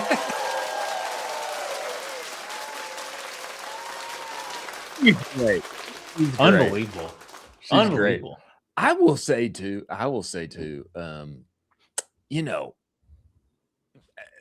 everybody's in, I really feel everybody's in sales at the end of the day, even marketers, brands, everybody's in sales. And what's nice when you have a no-brainer offer to sell. That's what's nice. And the people behind you, when they are great and they take care of you, and you got a no-brainer offer that's making everybody more money at the end of the day, that's excellent. And that's exactly what Alicia has. She deserves it. She's great. Absolutely. And a pro tip is the CEO is always looking at the P&L. If you can add money to the P&L instead of taking money away from the P&L, a little spoiler, the CEO is going to like you even more. That's kind of the spoiler on that one, where if you could say, hey, I have this idea, it's going to take 2 seconds to implement, and it'll probably get us, you said another $74,000, $84,000 a year annually. And it'll basically get us $84,000 a year, and we don't profit for us to do other things with. We can do other things with. And I'll say this, as a marketer, you have to sell internally a lot. Hey, here's my bet: we need to spend more on Meta, or spend more on insert ad channel here, so that we can, estimate based on our performance. We're going to get, this kind of click-through rate. We're going to get this kind of conversion. That's going to move profit this much, et cetera. You're always having to do that. And a lot of times there's pushback, especially CFOs. No, I don't want to spend anything. No more money. You get nothing. All the money's gone. There's no money. There's no money. You need to make money and not spend any money. Yeah. And you know, what this kind of thing allows you to do is, okay, this is not going to cost us anything. Yeah. And let me show you here, projected on how many orders that we get. Let me insert our exact gross margins here. Okay, this is what we can expect over the next 12 months. Not going to cost us anything. Okay, now that's a good, that makes you look smart. That makes you look smart when you sell that internally. I know, because I have had to do a lot of internal selling. A lot of internal selling. It doesn't always, sometimes it goes over like a lead balloon, but when you can say this is not going to cost us anything, and based on this math, we're going to end up with another 6 figures in profit, not revenue, profit. That goes over well. Big time. As we move forward to our first watch and react of the day, ladies and gentlemen, let us talk about Axon by AppLovin. If you are running a D2C brand and you're not on Axon yet, you are leaving money on the table. Don't do that. Axon gets you in front of more than 1 billion new customers inside the games that everyone loves to play, like Solitaire, Mahjong, Candy Crush, all of those. More people play mobile games than you think, too. These are comfortable financial household decision makers. Okay. And the unlock is the format. Average watch time of your ad, 35 seconds. Much different, okay, than the 3 seconds or the 0.3 seconds that you are, lobbying for and fighting for inside the feeds where everybody is spending their ad dollars today. And 80% of purchases happen within an hour of the click. Okay. I know from personal experience, when Meta was tripping last Q4, we moved ad spend for a particular friend of mine I was working with, moved ad spend over to Axon, resurrected the quarter, saved the quarter, and we got back up into the right, new customer acquisition, etc. You can get going in less than an hour. You scale up to 100K in spend per day in less than a week. Wayfair, Dr. Squatch, your favorite brands are already there. Get in now before your competitors do. Go to axon.ai/en/ecom Cowboy. URL scrolling across the bottom of the screen. Many thanks for Axon by AppLovin being part of the show. First, watch and react. Why packaging matters. It does matter. It does matter, especially in the CPG game. Matters a lot. Matters a lot. This comes to us from Chris Kerner, and he is detailing an offer, a packaging of something I saw. I saw the same build of over Memorial Day weekend, and it was very intriguing to me. I think that we should watch this, take a listen, and then we will react afterwards. Go ahead and play this for us, Jack. Volume on. I've never had a drop of alcohol in my life, but I do know marketing and packaging, and this product has brilliant marketing, and here's why. Okay, don't ask me why, long story, but last week I found myself in the Sam's Club in Tulsa, Oklahoma, and I had not stepped foot in a Sam's Club for a decade. It's quite the crap hole, but that's another story. I saw this product, these 5-gallon buckets sitting next to like the yogurt, and I'm like, what is this? And that's it. That's the genius. That's the marketing. It's beers in a bucket. It doesn't have to taste good. In fact, it probably doesn't, but it doesn't even matter because the packaging is unique and it makes people turn their heads and say, what is this? And you don't need to sell a consumer packaged good to take this lesson in packaging, to employ this lesson.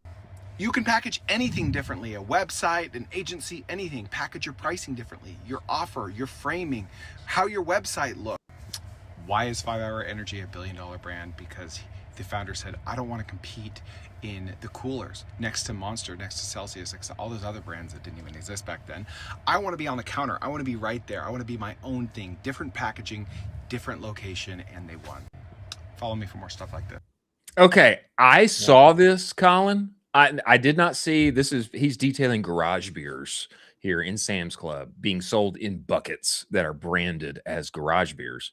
But I saw the equivalent inside Costco, some random some random seltzer. You can bring us back here, Jack. Some random seltzer, and it was inside of a bucket for Memorial Day. It was there in the alcohol section. It was like on the edge of the alcohol section as you pass by it to go to the fruits and vegetables. You got to go buy the alcohol to get to the fruits and vegetables. And right there on the corner were all these buckets. And I was like, what is this hardcore seltzer that I have never seen? And there's in all these buckets. Then I open it up. It's like the bottles, the cans are inside the bucket. And then that's when I realized Memorial Day weekend, you just buy the bucket that's full, that's full of the cans, and then you pour the ice in there. And then it's like, man, you're life of the party. You know, number one, you got a cool bucket. You got a cool bucket, and you got the ice in there, and you know, you're feeling like Matthew McConaughey walking into Dazed and Confused. I thought this was an incredible idea. Now, I did not buy it, but I stopped and looked at it and thought about it and investigated it. It made me stop, and I looked at no other seltzers for the entire weekend.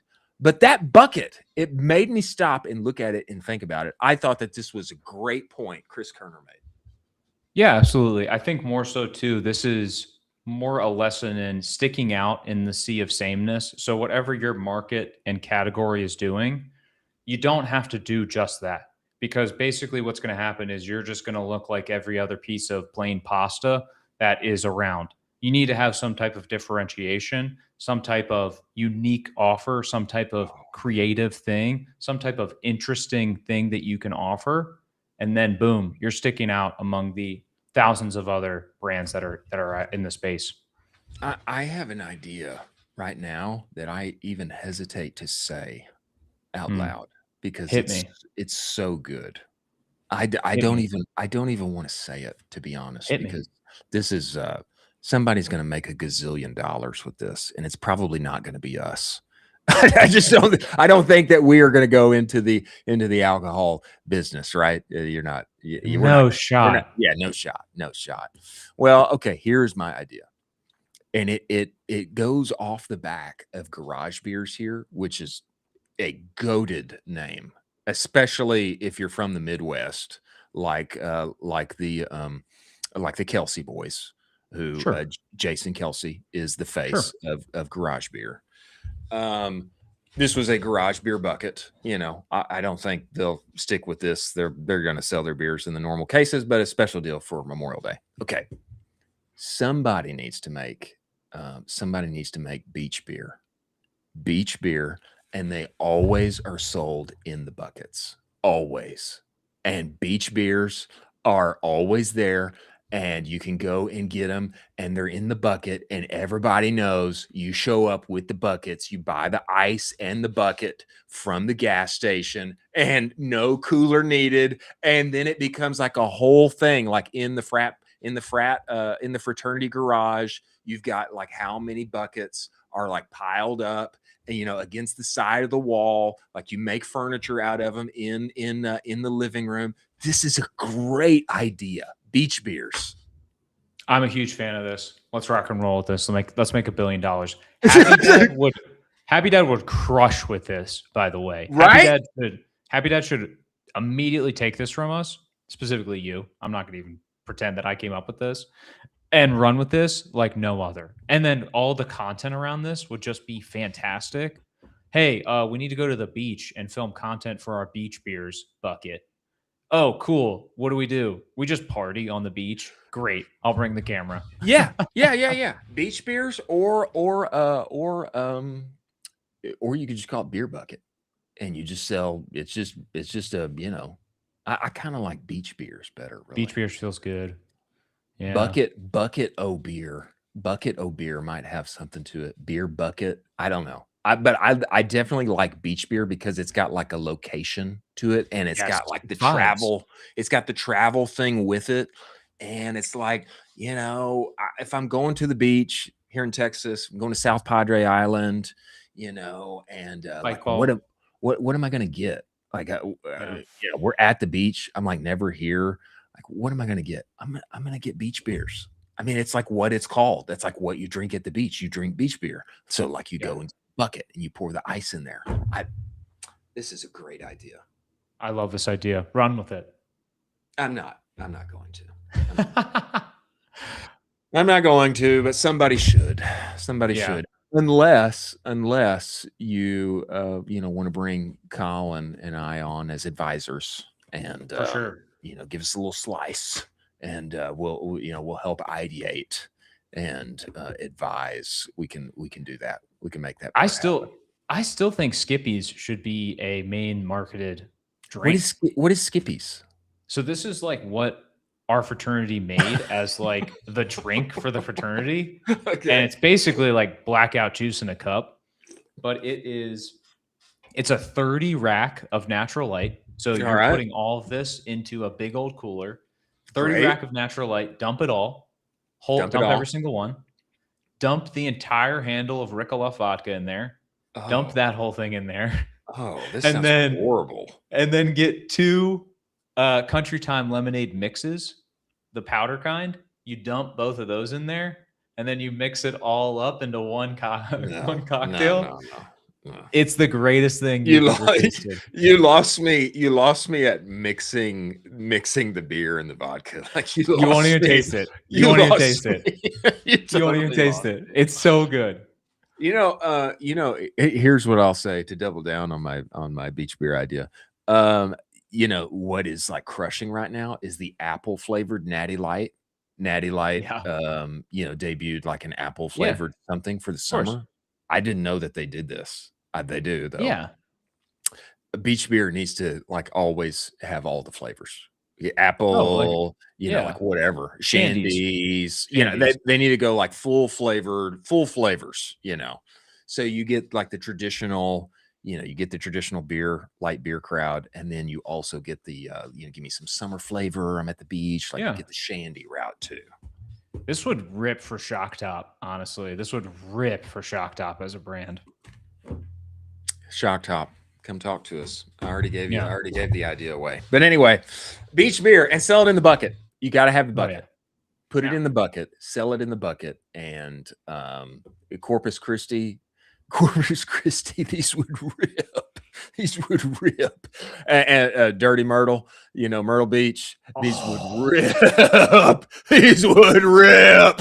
They would rip, big boy. They would. Gosh. Yeah. Daytona Beach, Florida. Yeah, baby. Oh my gosh. Daytona. These would crush. Beach beer buckets. They would rip. Yeah, these would crush. Think about it, ladies and gentlemen. Let's see. Oh, I think it's time. I think it's time for Evan to join us. Is Evan here, Jack? I don't know why I can't see when people are here or not here today. I am asking. Not yet. Okay. All right. Fair enough. Well, not yet, she says. Yes. Before he comes, we may have one more story here. Let us talk, ladies and gentlemen, about Postscript. Focus is an amazing thing, is it not? Yes, it is. When you focus, you get outsized results. And I know whatever SMS partner you have right now, they do like 6 or 7 things all together at one time. It's kind of convenient, but there's a reason when people make a switch to Postscript, who only does SMS ever and always, they see a plus 22% increase in SMS revenue. Now, I didn't see that. I saw a whole lot more. We went from making very little money on SMS to being a top 1% account on the entire platform inside of a year. How do we do that? I just did what they said. And what they are saying right now is that you're leaving money on the table when your customers text you back and you leave them on red, or even worse, you send them send us an email to customer service. What? Go to the conversational report, direct-to-consumer.co/the conversational report. You can get all the data. Postscript's AI shopper can have one-to-one conversations with all of your customers at scale while you are asleep or taking a mid-afternoon siesta during legal working SMS hours, etc. Nate Lagos was here on the show, turned this on, made an extra $17,000 day one. It's again a no-brainer. Go to Postscript, tell them Colin I sent you. Many thanks for Postscript being part of the show. Now, as we move forward here, should we do another watch and react before our friend Evan comes? Let's do it. Future of advertising from our friend Nate Lagos. And I do believe this is the future of advertising. Oh my God. Incredible video. Okay. Incredible video. This is at 6 million views on IG right now. Give us sound here, Jack. I think we need to watch this in full and then react afterward. You. Hey man, sorry about the door. Don't worry about it. It always comes back. Where's the pizza? It's here, Jennifer. Yeah, one pepperoni. That's me. I'm not paying for this. What? This a joke? You messed with the wrong guy, pal. Snack can. Dude, I'm the delivery boy. I didn't do that. Oh, let me clean you up. Give me short. Got a big delivery after this. I'll get you out of here in no time. Harry's. Very nice. It's Harry's original. Picked it up from Target this morning. What do you think? They're simple build. Good coloring. That's Ember. And the blades are something they call German. It's very cool, Kelso. But that's nothing. Look at this. Harry's Plus. Stainless steel handle with an advanced pivoting head. What do you think? So good. You're sweating. Really? There's no need to be nervous, Kelso. Unless you're hiding something. The missing pizza. You know exactly where that pizza went. No, the pizza was never in the box. I showed you. But before you turned the box around, the pizza was there, wasn't it? You hid the pizza in your pants before turning the box around in hopes that you could score a free pie. I do now. Your pants. Don't worry about it. This one's on me.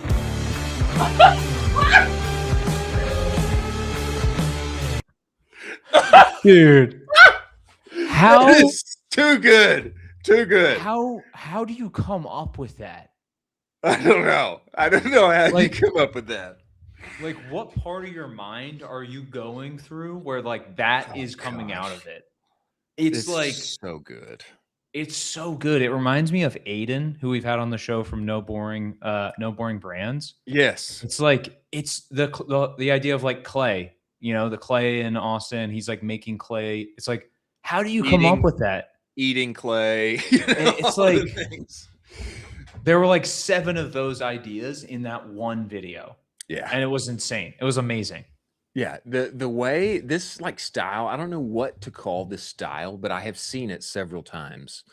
There's like a particular video I'm referencing in my head where there's like these 2 couples, and then like the couples keep changing people, and then like the guy's really weirded out, and then he changes, and it's just like you never know where it's going, and you don't understand why it's happening. And I don't know what to call this style, but it's definitely like in the vein of brain rot. It's like this thing is like so wild and like off the wall. Like you just don't know where things are going and why it's happening. And it's like in this like 2026 moment, like that is the most entertaining. It's like the most entertaining thing I've seen. It's the most entertaining thing I've seen all week for sure.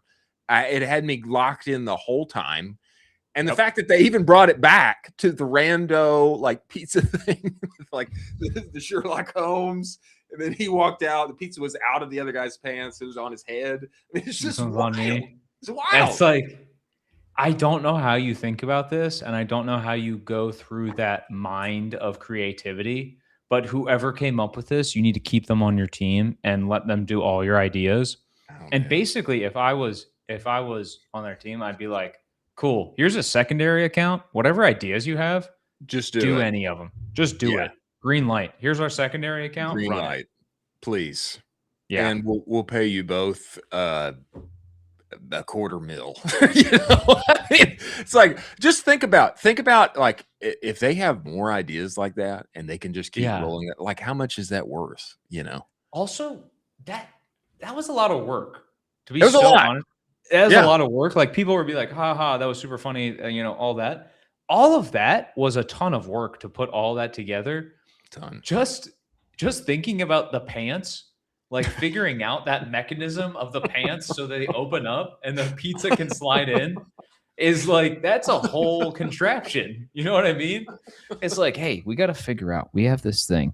We got to figure out how to fit a pizza inside of pants. You got any ideas? It's like, yeah, we got to do this thing now. Okay, cool. Pizza goes in the pants. The pizza in the pants was just like crazy. Yeah, and then also like he's going to like slap him or something, and this like hand turns into like whipped cream or whatever, and then he slaps him. Shaving cream, and then all of a sudden it's like, oh, let me take care of you. And then the barber suit, you know, the barber chair.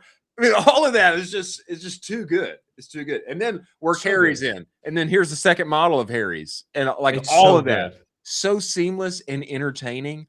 Like I wasn't bothered that it was an ad. Yeah. I loved it. I loved it that they worked in Harry's, and it's like it just made the whole thing even funnier.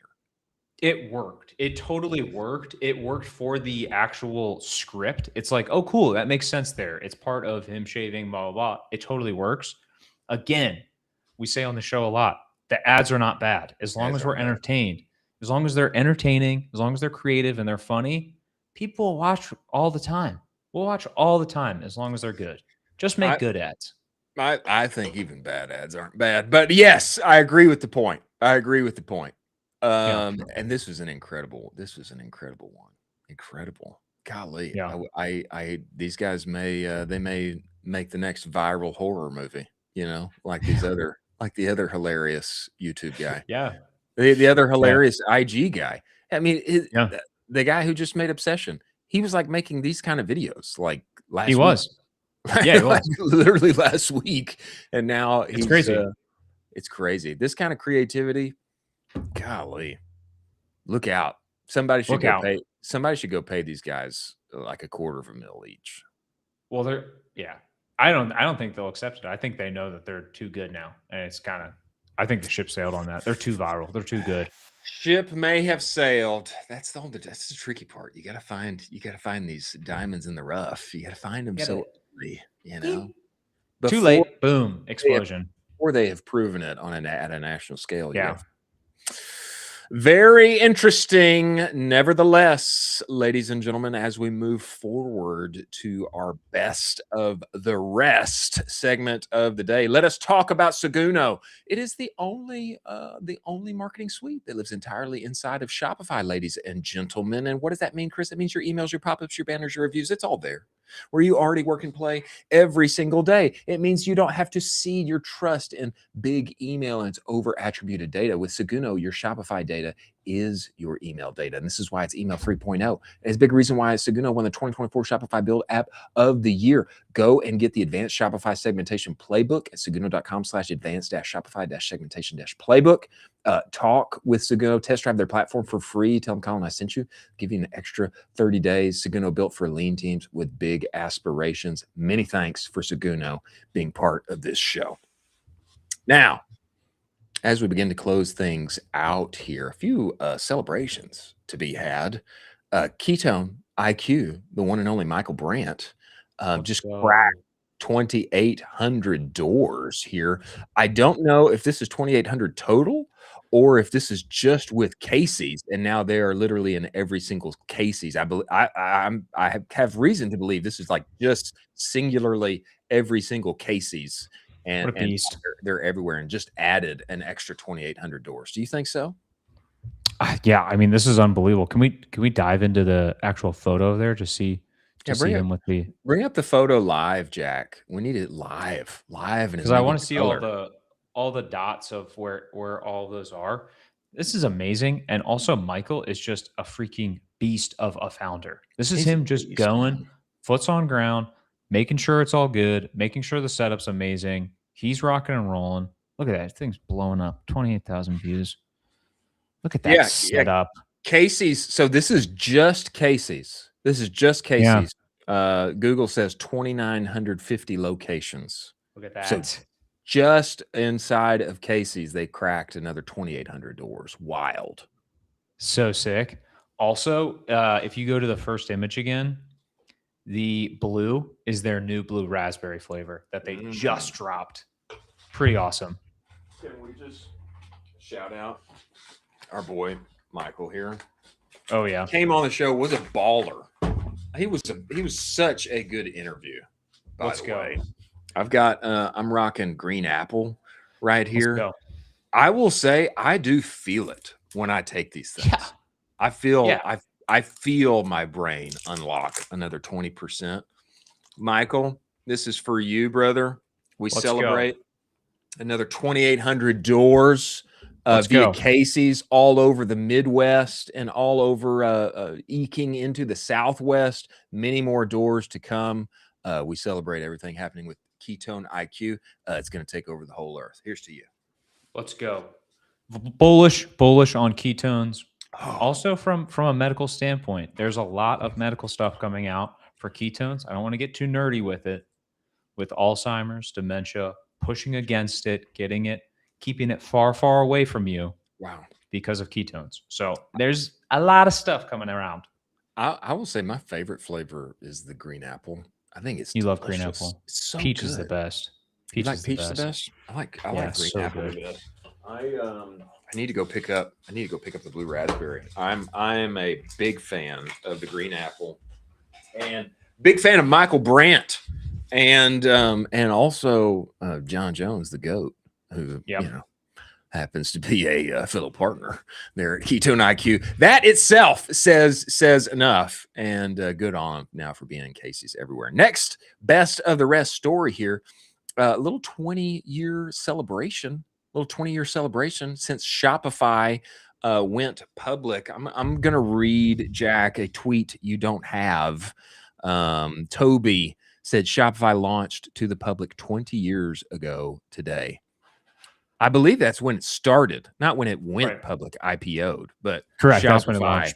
Yeah. Shopify launched 20 years ago. Harley says, best 20 years of my life. And then somebody asked, Matthew Prince of SoundCloud asked, I don't know the story of how you and Toby got together. Harley had this to say, I was one of Shopify's first merchants. After enough feature requests, bug reports, and unsolicited opinions, Toby decided it would be safer to put me on payroll. Almost 2 decades later, we're still building together. Incredible. And a great story. One I would like to hear more of. I would like to hear more about this, wouldn't you? Yeah. One of the funniest things was Mark Andreessen quote tweeted Toby and was like, I've listened to so many hours of songs. Really appreciate you guys launching this. Did he really do that? Yeah, just trolling him. Like, come on, hilarious. dude. That's come hilarious. On, man. Classic. That's crazy. Yeah. Two more stories. Best of the rest. Nike football event that Philip Jackson is at. This guy is at everything. Phil Jackson gets invited to everything and has access to everything. He says happening now at Nike football, the next chapter of Nike football with a very impressive setup here. And Rabba said, wait, what? You just can't stop winning. Love to see it. Philip Jackson said, #blessed. Good on Phil, at Phil Winkle, for getting invited everywhere. We'd love to hear about that one too. And last best of the rest story here. Amazon's search bar is beginning to invent AI generated products that you literally cannot buy because they do not exist. You will definitely see made up clothing items and home goods as you describe them. When you describe them, people begin to, it just begins to like make up whatever you want. It just begins to make them up. And then I think what's happening here is that you click on what it thinks you want. Yeah. And then thereafter, it shows you products that are like kind of there, like almost there, that can kind of get you there. So it's showing you pictures that do not exist, so that then if you're interested, they'll show you products that are as close as possible. So weird. I think this will, at the end of the day, confuse the consumer. Because I think there's going to be some level of frustration here where for sure, like, hey, I actually really like that thing, but I can't find this thing. And then this is just going to inundate customer support. Yeah. I don't know, not kind of a weird move from Amazon. Yeah. In a blog post, Amazon positions the feature as a way to help you search for items if you can't remember the name of a specific texture or style, like describing a shirt with a draped collar. If you can't think of cowl neck, the feature seems like it might come in handy in these kinds of scenarios, but it doesn't really add much if you're just searching for something simple like blue shirt. Apparently, Google launched a similar feature in AI mode last year, but I don't remember ever hearing that it's showing you things that don't exist. that to me is like a total miss. Anyway, we'll see what happens out of this. I can't think that is a helpful way to go in the long term. All right, before we get to our moment of zen, let us talk about universal ads. Ladies and gentlemen, if your growth is plateauing on social and search channels, it might be time to rethink TV. In fact, it is time to rethink TV. Universal ads makes it simple for D2C brands to run TV campaigns designed for performance without the usual guesswork or kind of mystery involved. With television, get access to both premium streaming and linear inventory, okay, all in one place.